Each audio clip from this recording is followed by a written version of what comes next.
Senador Sherwin Gatchalian pinabulaanan ng aligasyong humiling siya ng proyekto sa DPWH sa ilalim ng 2025 budget. Kasama natin sa balita, Radyo Conde Batak.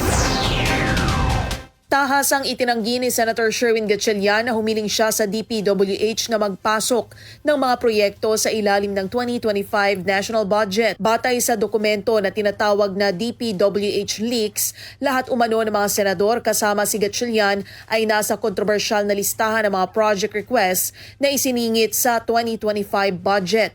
Iginit ni Gatchalian na hindi siya humiling kahit kailan sa kanyang termino ng mga proyekto sa DPWH na isiningit sa budget. Hindi niya rin kailanman nakita o nakausap si dating DPWH Undersecretary Maria Catalina Cabral mula nang maging senador. Walaan niyang kredibilidad at hindi niya napatunayan ang akusasyong ito.